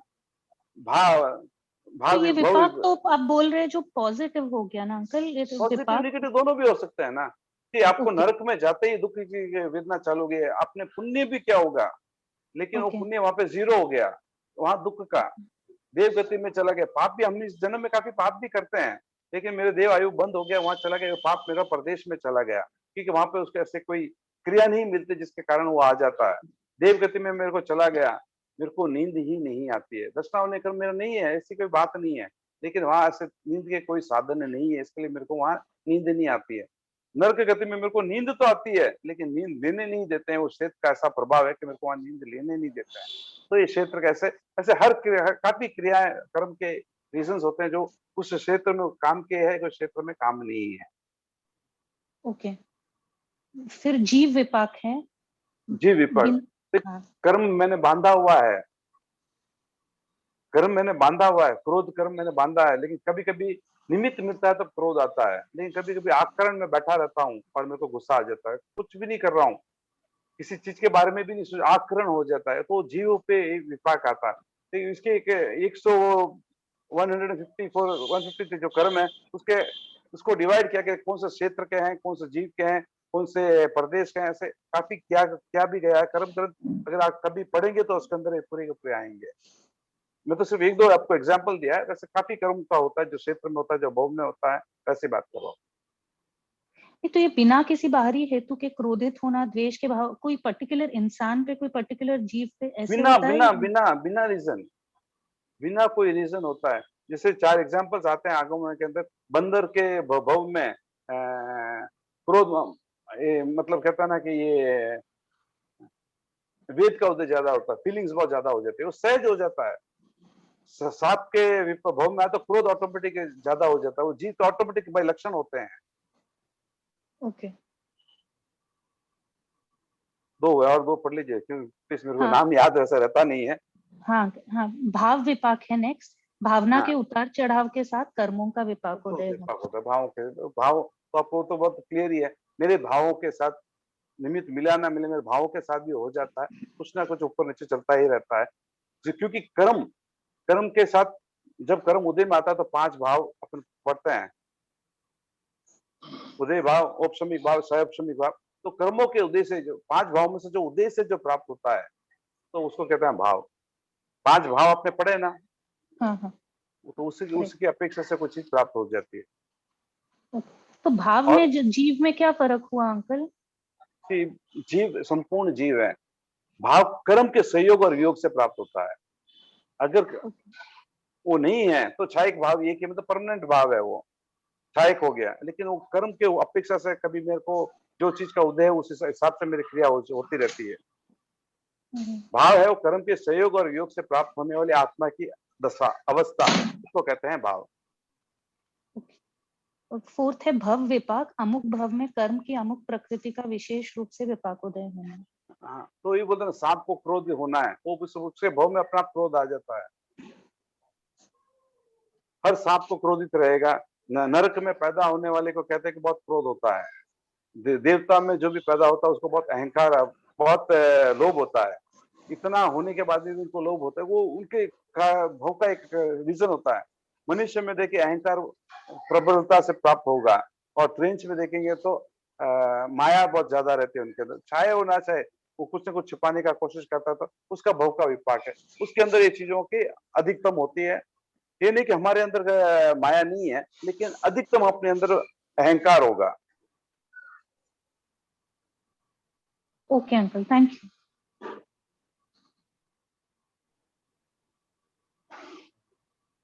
कदम साहब आप इधर हैं?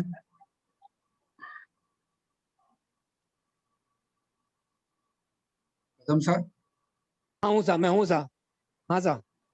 कुछ और ऐड करना चाहो तो? मंगल पाठ हाँ मंगल पाठ में है, खत्म 10 मिनट और है।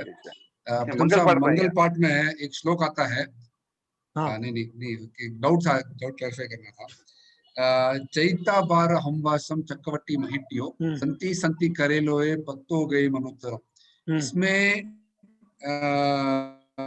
शांतिनाथ भगवान का उल्लेख है, तो उसका थोड़ा विस्तार में समझाएंगे? देखिए आप सब जानते हैं तीन चक्रवर्ती जो उसी भव में तीर्थंकर बनकर मोक्ष को प्राप्त किया, आपको पता होगा, नाम पता है आपको? शांतिनाथ, कुंतुनाथ, अरनाथ।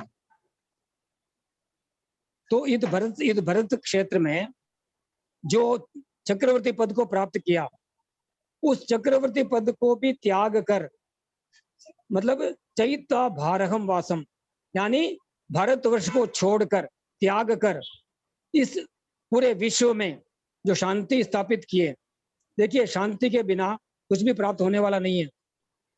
जो इस भारतवर्ष में, भारत क्षेत्र में, इस क्षेत्र को, मतलब चक्रवर्ती पद को त्याग कर जिन्होंने तीर्थंकर पद को प्राप्त किया और पूरे विश्व में शांति फैलाई, उस महान तीर्थंकर, उस जो भरत चक्र जैसे उच्च पद को भी त्याग कर, जो तीर्थंकर पद प्राप्त कर इस विश्व में शांति फैलाई और अनुत्तर गति को प्राप्त किया। अनुत्तर गति यानी मोक्ष को प्राप्त किया। ऐसे लेकिन सिर्फ शांतिनाथ भगवान का ही नाम क्यों आता है, बाकी दो चक्रवर्ती के नाम क्यों नहीं? ये श्लोक उनको निमित्त रख के बनाया गया। संति संति करे लोये, हे शांतिनाथ भगवान आप इस पूरे लोक में शांति स्थापित करो। ऐसा मैंने समझा, ऐसा मैंने समझा। गर्भ में आए हैं तब वो बहुत बहुत सारे उपद्रव बहुत ज्यादा थे। जैसे ही वो गर्भ में आए, उस राज्य में जितने भी उपद्रव थे सब खत्म हो गए थे, शांति छा गई थी, इसके लिए उनका नाम रखा गया शांति। तब देखिए किसी को सहारा चाहिए। मैं ये नहीं बोल रहा हूँ कुंतुनाथ के स्मरण से शांति की प्राप्ति नहीं होगी या भगवान महावीर के लेकिन एक निमित्त बना। हम लोग क्या है कि कुछ अंशों में किसी को जानते हैं, हर पूरे अंशों में हम तीर्थंकर को पहचान नहीं पाएंगे क्योंकि अपना ज्ञान बहुत एवरी तीर्थंकर हैज सम स्पेशल कैरेक्टरिस्टिक्स। तो सबका अलग-अलग है। जैसे वर्धमान है तो उनकी तपस्या ज्यादा रही, या जैसे शांतिनाथ है उनसे शांति ज्यादा मिली होगी लोगों को, तो ऐसे कैरेक्टरिस्टिक से जानते हैं। यस, अपनी ज्ञान की सीमा है, उनकी ज्ञान की असीमा है, अपनी सीमा है। तो हम तो बस छोटे छोटे चीजों को ही देख के बस चलो उनकी वजह से शांति की प्राप्ति। मैं ये नहीं कहता कि भगवान महावीर ने शांति की कोई स्थापना नहीं की है, लेकिन बस हमको ये कि भाई उनके जैसे उनके गर्भ में आए शांति की स्थापना हुई, तो चलो हम भी उनके लोभी जीव है हम सब लोग, कि अपने को भी शांति की प्राप्ति हो जाएगी उनके स्मरण मात्र से। किसी के स्मरण मात्र से शांति प्राप्त होती ही है, मतलब कोई भी तीर्थंकर के स्मरण मात्र से हमको शांति की प्राप्ति होती है। लेकिन शांतिनाथ की एक विशेषता थी, इसके लिए हमने उनको उस जगह पे सूट कर लिया। सर मैं कहना चाहूंगा, ये आचार्य श्री अभी ये श्लोक दिए थे कोविड के समय ना, कि ये आप इसका ये करो, तो ये प्रतिदिन 21 बार, हाँ प्रतिदिन कम से कम 21 बार का उच्चारण रात्रि 12 बजे से दोपहर 12 बजे के पहले तक, दोपहर 12 बजे से पहले तक तो इसमें ये आता है कि गर्भकाल में थे तब बहुत महामारी हुई थी उस समय। एक्चुअली वो किसी में मैं पढ़ा था, तो महामारी हुई थी तब वो जब आए तब वो सब मिट गई थी। तो इसी संदर्भ में ये मतलब ये कोविड के समय में आई थिंक ये श्लोक दिया आचार्य जी ने।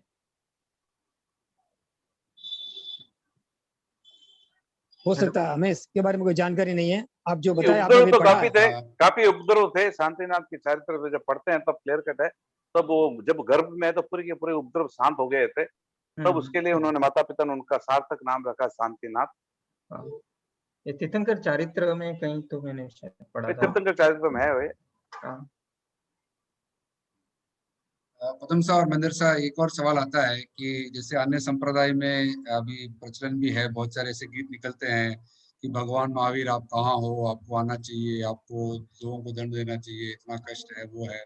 तो ऐसे जो गीत आते हैं जो भगवान को कहते हैं कि आप आओ, आप ये सबको संभालो, सबको मतलब ये जो भी रक्षा करो, तो ये उनके सम्यक में भी थोड़ा लग सकता है दोष की। जैसे हम लोग जानते हैं कि वो तीर्थंकर हैं, वीतराग हैं, फिर भी हम वो चाहते हैं कि वो आए वापस एंड लोगों को संभालें। तो ऐसे ऐसे अगर जो गीत आते हैं, ऐसे जो शब्द आते हैं, तो should we understand this, इसको हमें कैसे लेना चाहिए? पदम साहब थोड़ा हाँ, इनके बारे में कुछ दिनेश जी आप पूछे ना, करेक्ट। अभी सबने मालूम है, जब केवल ज्ञान या वे सब जो मोक्ष गया प्राप्त, तो खाली जानना और देखने का ही काम करता है। उनको सब पता है, फिर भी वो कुछ भी नहीं कर सकते हैं। फिर वो ये अब वीतरागी जो है, बोले वो नहीं क्यों? पता है, नहीं वो वीतरागी। हाँ, हाँ, करेक्ट। फिर क्यों ना। अभी भी अपन सब बोल रहे हैं कि हाँ। शांति, हाँ, ठीक है, वो चैता भारम वासम का दिया, सब वो ठीक है। जो अभी अपन कर रहे हैं वो भी अच्छा है। उससे भी हम लोग क्या कर रहे हैं ना, हम लोग अपने खुद के लिए ही कर रहे हैं ना, आत्मा के लिए तो नहीं कर रहे हैं ना वो चीज। देखिए एक एक चीज आप मान के चलिए कि जो गीतकार होता है, जो राइटर्स होते हैं, वो भावना के वेग में बह जाता है। उसके कोई उद्देश्य नहीं है कि गलत चीज की कोई प्ररूपना करें या ना करें। ये मान सकते हैं कि भगवान महावीर, अपन मानते हैं कि भगवान महावीर नहीं, क्योंकि हम इस चीज को जानते हैं कि भगवान महावीर नहीं आएंगे। लेकिन ये नहीं कि भगवान महावीर से समझा हुआ कोई भी श्रावक या साधु जो आज देवलोक में है वो ना आए। आखिर वो तो उसका रीजन क्यों कि वो भगवान महावीर की स्तुति की और वो भगवान महावीर के इतने उसके लिए इतने आराध्य थे, वो ना चाहे कि भगवान महावीर का कोई नाम कहीं पे भी रॉन्ग हो, तो इसके लिए वो अपना दायित्व करने आते हैं। और दूसरा होता है कि जब मैं गीत गाता हूँ, मैं भावना के जब एक वेग होता हूँ, होता है मेरे शरीर के अंदर, एक्सट्रीम होता है, तब क्या होता है अपने शरीर के अंदर ऐसे कुछ बोलते हैं, क्या बोले मैंने, हार्मोन्स, चेतने हार्मोन्स बदलते हैं। उससे मेरे काफी फायदा होता है, मेरी शक्ति जागृत हो जाती है। वो अपने जो शक्ति, वाइब्रेशन रहे वे ना। हाँ, तो वो शक्ति क्या होती है, वो क्रिया को करने में सार्थक बनती है। तो ये नहीं कि भगवान महावीर आया, लेकिन भगवान महावीर के में जब मैं भक्ति भाव में बह जाता हूँ, और इतना बह जाता हूँ कि वो अपने मानव तुक के बारे में पढ़ा था कि उन्होंने भक्ति भाव में, आदिशर भगवान नहीं आए थे उनको कोई ताला तोड़ने के लिए, तो सिद्ध शिला में बैठते, उसकी जो स्तुति करते, वो जो भावना में बह गए थे, उस भावना ने उन सब तालाओं को तोड़ा था। मैं आज भी कहता हूँ कि आप भी इस ताले को तोड़ सकते हैं अगर आप उस उत्कृष्ट भावना में बह जाए, जहाँ मन वचन काया की प्रवृत्ति एक हो जाए, तो अपने शरीर के अंदर अनंत शक्ति है जो कर्मों से ऊपर आ चुका, आवरण आ चुका है। इसके लिए अपनी उस शक्ति का आभास अपने पास नहीं है, लेकिन वो शक्ति है तो सही अपने पास। वो शक्ति जब एक्सट्रीम रूप में आ जाती है तो लोक में मिराकल्स करती है, क्रियाएं करती है। भगवान महावीर स्वामी ने मिराकल किया नहीं किया, भगवान महावीर स्वामी के स्वर्ण से जो मेरी शक्ति की जो जागृति हुई है वो मिराकल्स करते हैं। तो इसमें मेरे को नहीं लगता है कोई दोष है। मेरे को याद है कि दिनेश मुनि ने गीत गाया था, मेरे महाश्रमण भगवान। तो गुरुदेव ने उनको कहा, मैं भगवान नहीं हूँ, मैं सिर्फ आचार्य हूँ, उसको रोक दो। तो उन्होंने बोला कि भक्ति की भावना में कोई शब्दों की कोई सीमा नहीं होती है। महाश्रमण जी को उनका वहां पे चुप रहना पड़ा, क्योंकि भक्ति के शब्दों में कोई तोड़ फोड़ के आप कोई कह नहीं सकते कि भाई भक्ति है, मैं भक्ति कुछ भी बोल सकता हूँ, मेरे लिए आप भगवान है। आप दुनिया के लिए भगवान हो ना हो, मेरे लिए आप भगवान है। तो ये सब गीतों के जो भाव होते हैं वो इतने उत्कृष्ट होते हैं, उस उत्कृष्ट में इतने सारे हार्मोन अपने अंदर चेंजेस होते हैं, हम कुछ कर पाते हैं। ये तमिलनाडु में रहने वाला जानता होगा कि मंदिर के बाहर खड्डे खोद देते और आग लगा लेते हैं। कोयला रखते हैं और लोग पैदल चलते हैं उसके ऊपर, वो उसके पाँव नहीं जलते हैं कि उसकी भक्ति की अतिरेक होती है। वो उसके शरीर में ऐसे हार्मोन उस समय पैदा हो जाते हैं कि पाँव को चलने नहीं देता है। ये तो मेरे देखते हुए साक्षात चीज़ है। जो तारा कहते हैं उसके सामने जो मंदिर था वहाँ पे मैंने काफी बार देखा है बचपनों में, और मैंने उनको आराम से चलते हुए देखा है, उनके पाँव नहीं जले। तो भक्ति की अतिरेक होती उसमें कुछ होने नहीं देता है। नहीं साहब, वो आप जो बोलो ना वो भाव रोज 100% करेक्ट है। करेक्ट। और अपानो जो जैन धर्म है खाली भक्त बनने नहीं बोला है, भक्त वे जो खुद बनिया है वो बनाया ना अपने रास्ता करेक्ट है, लेकिन हर भगवान महावीर भी भगवान तब बने जब उन्होंने पहले ऋषभ देव की भक्ति की, वहां नए साल में रूप में साधु की भक्ति की। वो 100% तो एक प्रोसेस है वो। आज जो मेरे साध्य है वो साधन है, वो मेरे को साध्य अगले रूप में वो साध्य बनेगा, साध्य साधन बनेगा। तो ये परंपरा चलती रहती है जब तक मैं उस पूर्ण रूप में ना पहुंच जाऊं, उस भगवान के रूप में नहीं पहुंच जाऊं, तब तक मेरे को भक्ति के अतिरिक्त भक्ति और भक्ति से आगे बढ़ता ही जाना है। भक्ति भी एक माध्यम है, मैं कुछ अंशों में आगे बढ़ूं, ज्ञान दर्शन चारित्र कुछ अंश, लेकिन जब संपूर्ण रूप में आ जाएगी, एक समय ऐसा आएगा कि भक्ति से मैं ज्ञानवान बनूंगा, ध्यानी बनूंगा, दर्शनी बनूंगा, सम्यक ज्ञान आएगा, सम्यक दर्शन आएगा, तब मैं मोक्ष की तब ये सब साधन होते हैं अपने। ये अपना टोटल नकार भी ना दे, इसको जीरो ना करे, उसको मिथ्यात्व का पोषण ना समझे। तो एक भावना है, वर्ड्स में ताकत बहुत है, हम जानते भी है। तो उसको हम किसी के ऊपर दोष आरोपण ना करें, वक्त है अपने कुछ भी कह सकता है वो, लेकिन उसकी अगर हाँ मजाक करने के लिए या किसी को दुख देने के लिए अगर वो क्रिया करे तो अपन मान सकते पाप ही है, वरना ऐसी कोई बात नहीं है, करना भी चाहिए। भक्तामर हम मेरे को प्राय जैन समाज के अंदर प्राय हर काफी लोग सुबह उठ के भक्तामर पढ़ते हैं, पढ़ती हैं। वो तो क्या है, भावना की अतिरेक है।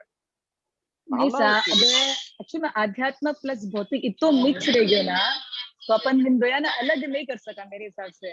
अभी भक्तामर भी आत्मा के कल्याण के वास्ते हैं, फिर भी एक एक श्लोक आके किसी के लिए पुत्र प्राप्ति के लिए, लक्ष्मी की प्राप्ति के लिए, देखिए वो हम लोगों ने कर चुके हैं। हाँ वही मैं बोल रही हूँ, इतना मिक्सअप हो गया ना, मैं भी वही बोल रही हूँ। हम करते हैं क्योंकि हम स्वार्थी लोग हैं। मैंने क्या बोला, जहाँ आध्यात्मिक की पूर्व रेखा हो तभी वो हार्मोन बदलते हैं, स्वार्थ में वो हार्मोन नहीं आते हैं। लेकिन जब आप भक्ति के भाव में एकदम एक्सट्रीम में चले जाएं तब वो भाव आते हैं। इसीलिए आज भक्तामर काम नहीं करता, क्योंकि हम स्वार्थी लोग हैं, स्वार्थ के लिए कर रहे हैं, ना कि परमार्थ के लिए कर रहे हैं। लेकिन अगर हम परमार्थ के लिए करेंगे तो ये भक्तामर अपने लिए मोक्ष का द्वार खोलेगी। ये मां सम्मान गीत भी अपने लिए मोक्ष का द्वार खोलेगी। हम कहते हैं कि आचार्य श्री संत भी हो, चाहे विघ्न हरण की डाले, जो भी डाले हो, अगर हम परमार्थ के लिए करेंगे तो जो जरूर है मोक्ष के नजदीक लेके जाएंगे। स्वार्थ के लिए कुछ नहीं होने वाला है, सब जीरो के जीरो होने वाले हैं। कहते कतनी कमी में असमानता होगी, वहां पे तो सब एक होना चाहिए। वहां तो भक्ति करते हैं, मोक्ष की बात करते हैं और क्रिया करते हैं, संसार की बात कतनी करने की असमानता पाप का ही बंद करते, कोई पुण्य का बंद नहीं करता। और पाप कोई अच्छी चीज दे, ये मैं नहीं समझता हूँ कि पाप कोई अच्छी चीज दे। पुण्य भले अच्छी चीज दे दे, लेकिन पाप अच्छी चीज ना देगा। तीन ही एक लाइन में आनो ना साहब, बोला जो को करा जो मन वचन काया की जब एक रूपता हो तभी एक कार्य हो जाएगा ना, तो ऑटोमेटिक आप जो बोलेंगे वो ऑटोमेटिक क्या बोल रहे हैं, कुछ भी चीज के लिए वो हो जाएगा। उसने तो 48 ताले तोड़े, आप दुनिया के सब ताले तोड़ पाएंगे अगर एक रूपता आ जाए तो। 100% करेक्ट सर। जिसने भी ये सवाल पूछा, मेरे को लगता है कि कुछ हद तक मैं कोई अच्छा लेक्चरर नहीं हूँ कि मैं राकेश जैसा अच्छा बोल भी नहीं सकता हूँ कि आपको समाधान दूं, लेकिन कुछ हद तक आपको समझ में आया होगा कि भाई ये गीत भी कोई ज्यादा बैड नहीं है, उसकी गुणगान करते रहना चाहिए। कोई भी गीत लेने का बोला अच्छा बुरा नहीं है, वो अपने भावना मत करे ना। हाँ बस भाव ही जुड़े, क्या जोड़ते हैं, संसार जोड़ते हैं या परमार्थ जोड़ते हैं, जो जोड़ेंगे वो बन जाएगा। बस पदम साहब अगर कुछ कहना चाहे तो। श्रद्धा समर्पण के साथ हम भावाभक्ति करते हैं, भावों का जो गुणगान करते हैं, वो भाव अपने में संक्रमित होने के लिए ही हमें वो गुणगान करने चाहिए। हमें गुणग्राही बनना है, खाली भौतिक मतलब को प्राप्त करने के लिए हम गुणगान करें, उसमें कुछ आना जाना नहीं है। ठीक है, वो एक मतलब संसार में है, वो करते हैं, लेकिन हमारा उद्देश्य ये होना चाहिए। तो बोलते हैं कि उद्देश्य होनी भी नहीं चाहिए। क्यों? श्रद्धा देकर निजरा होगी तो पुण्य ऑटोमेटिक बनेगा, आपको प्राप्त हो ही जाएगी। उसके लिए आप कीजिए मत। हाँ बस करना ही नहीं चाहिए। मैंने तेरापन के इतिहास पढ़ रहा था तो शायद प्रथम सेकंड या तीसरे आचार्य के सामने एक श्रावक जब उदयपुर गए थे तो आके कहा कि पैसा वाला बना तो तेरापति बन जाओ, जो भी तेरापति बनने वाला सब पैसा वाले हो गए।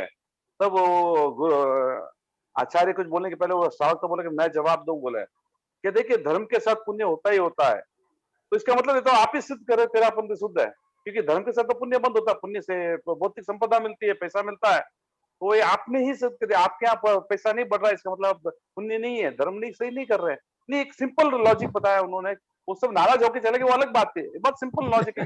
धर्म के साथ पुण्य का बंद होगा, पुण्य भौतिक संपदा दे ही देगा, देता ही देता है। तो आप ऐसा कीजिए, आप सब छोड़ दीजिए, अगर आपको धनवान बनना है तो तेरापति बन जाइए।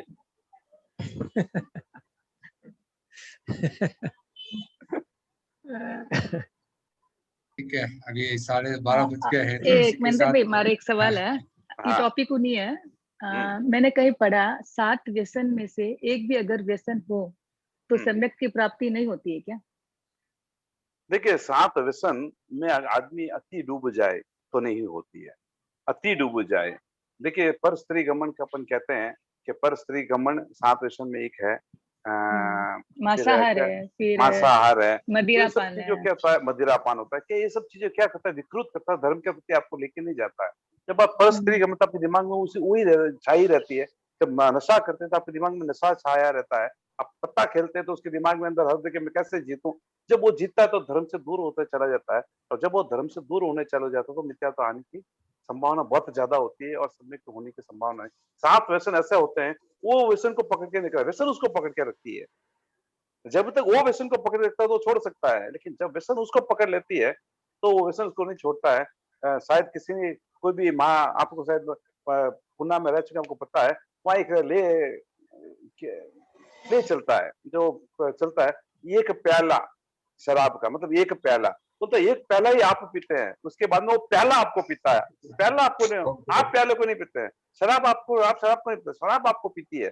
तो बहुत अच्छा प्ले था, किसी ने देखा हो तो बहुत ब्यूटीफुल प्ले है। वो सिर्फ शराब की बुराई बताने के लिए बता रहे थे, शराब प्रथम प्याला आपके हाथ में पीना नहीं पीना है, सेकंड प्याला आपके हाथ में नहीं है, वो प्याला आपको अपना उस प्याला को खींचता है।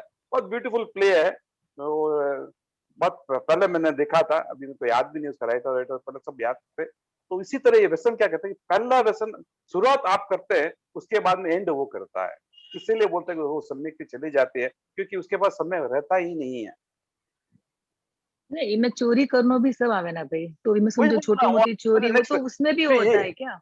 नहीं, छोटी मोटी एक जब वो चोरी करता है तो सक्सेस होता है तो देखता है, हाँ हाँ मैं इतना ब्यूटीफुल और एक्स्ट्रा करूं और एक्स्ट्रा करूं। ये उसके पास उसकी जो परंपरा उसी पे चलने चालू हो जाते, खत्म नहीं होती है। देखिए कोई भी चीज जब तक कंट्रोल में, आपके कंट्रोल में हो तब तक आप उससे बच सकते हैं, लेकिन जिस दिन आपके कंट्रोल से चली गई आप नहीं बच पाते। 64,000 रानियां रख के चक्रवर्ती शांतिनाथ, इसी व्यसन में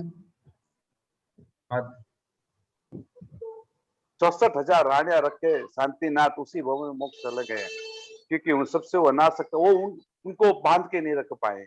अगर वो बांध के रख पाता तो एक धागा भी बांध के रख जाता तो आदमी मोक्ष नहीं जा सकता है। 64,000 रानियां, मतलब एक पत्नी वाला भी मोक्ष जाना कोई अनिवार्य नहीं, क्योंकि वो बांध के रखता है, वो बांध के ही नहीं रखा है। उन उसको उससे दूर रहे, उस व्यसन को जब भी, शायद जिस दिन उसने सोचा उसको एक साथ में छोड़ चुके हैं, वो व्यसन नहीं होता है।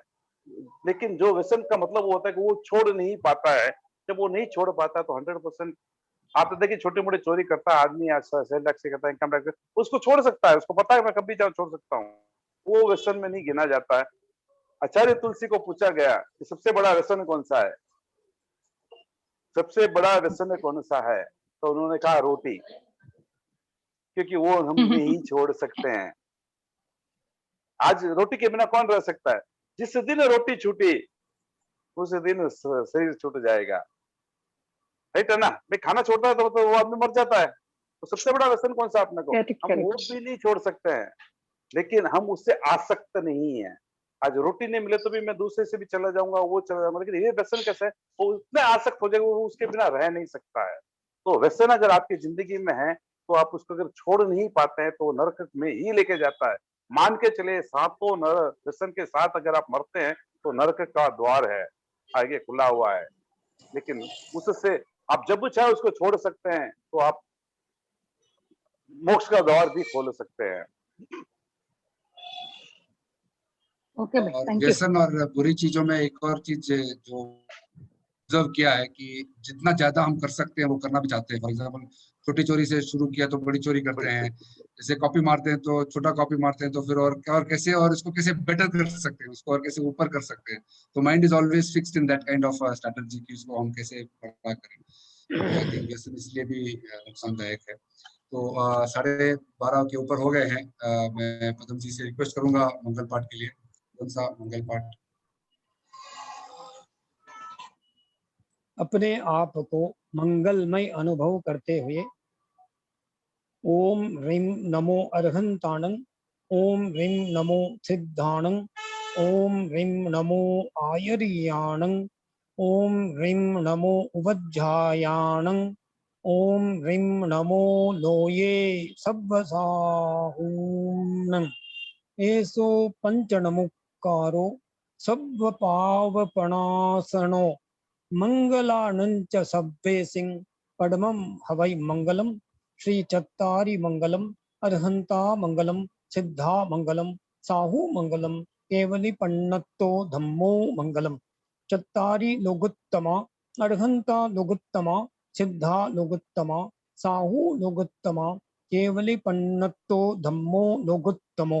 चत्तारी शरणं पवज्जामि, अर्हन्ते शरणं पवज्जामि, सिद्धे शरणं पवज्जामि, साहू शरणं पवज्जामि, केवली पन्नत्तं धम्मं शरणं पवज्जामि। धम्मो मंगलमुक्तित्रम् अहिंसा संयमो तवो, देवावित्तं नमं सन्ति जस् धम्मे सयामनो।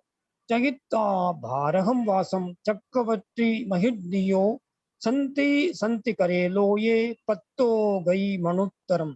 देव दानव गंधर्वा जख रक्षस किन्नरा, बम्बयारिं नमं सन्ति दुःखरञ्जे करन्ति तम्।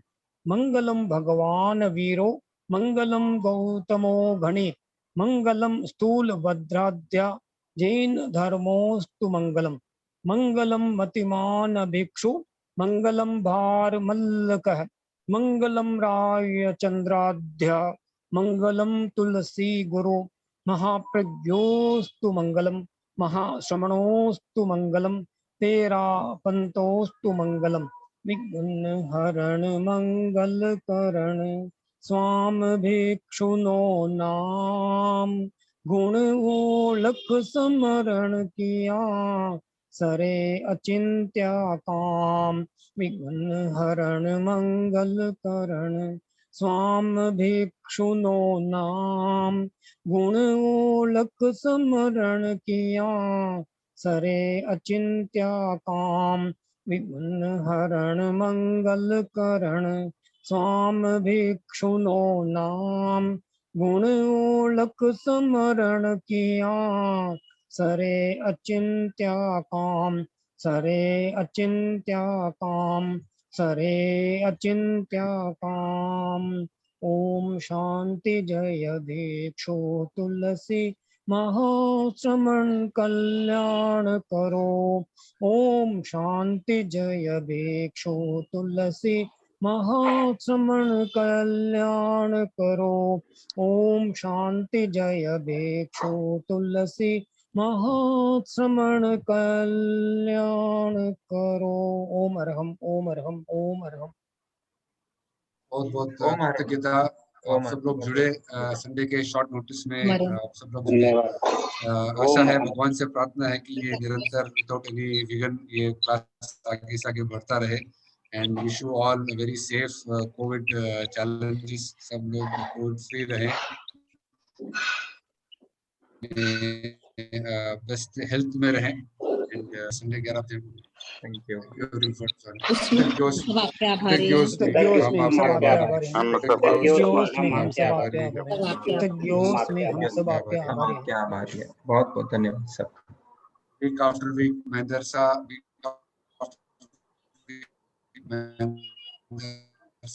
का साथ रहा है। विशिंग की आगे भी आगे उनका हमारे साथ ज्ञान का जितना भी आवर्धन हो रहा है। तो थैंक यू एवरीबॉडी। कृतज्ञोस्मि।